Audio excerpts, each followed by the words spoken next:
Grimm's Complete Fairy Tales, The Brothers Grimm, Old Sultan. A farmer once had a faithful dog called Sultan, who had grown old and lost all his teeth, so that he could no longer hold anything tight.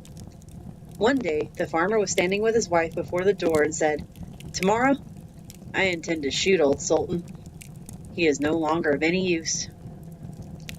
His wife, who felt pity for the faithful beast, answered, "He has served us so long and has been faithful that we might well give him his keep."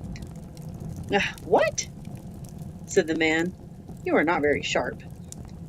He has not a tooth left in his mouth, and not a thief is afraid of him. Now he may be off.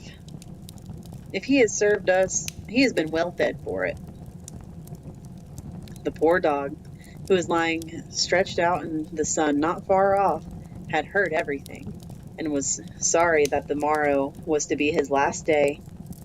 He had a good friend, the wolf, and he crept out in the evening into the forest to him, and complained of the fate that awaited him. "Listen, friend," said the wolf, "be of good cheer. I will help you out of your trouble. I have thought of something.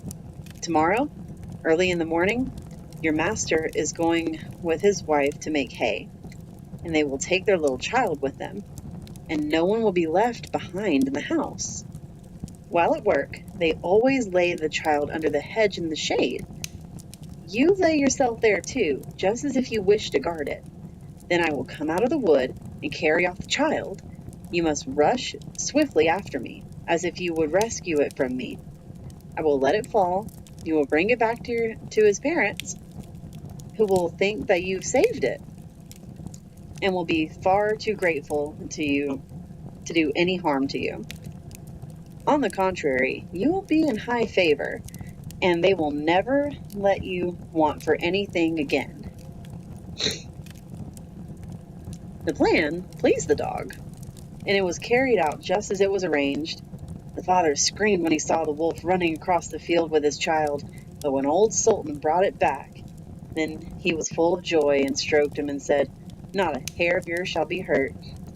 You shall be well fed as long as you live." And to his wife he said, "Go home at once and make old Sultan some soup that he will not have to chew, and bring the pillow from my bed. I will give him that to lay on." Hereforth old Sultan was as well off as he could wish to be.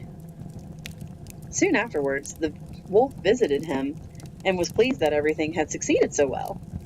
"But now," he said, "you will just turn a blind eye if, when I give a chance, I carry off one of your master's fat sheep." "Do not reckon upon that," answered the dog. "I will remain true to my master. I cannot agree to that." The wolf, who thought this could not be spoken in earnest, came creeping about in the night, and was going to take away the sheep. But the farmer, to whom the faithful Sultan had told the wolf's plan, caught him and beat his hide soundly with the flail. The wolf had to flee, but he cried out to the dog, "Wait a bit, you scoundrel! You shall pay for this." The next morning, the wolf sent the boar to challenge the dog to come out into the forest, so that they might settle the affair. Old Sultan could find no one to stand by him but a cat with only 3 legs. And as they went out together, the poor cat limped along, and at the same time stretched out her tail into the air with pain. The wolf and his friend were already on the spot appointed, but when they saw their enemy coming, they thought he was bringing a saber with him, for they mistook the outstretched tail of the cat for one.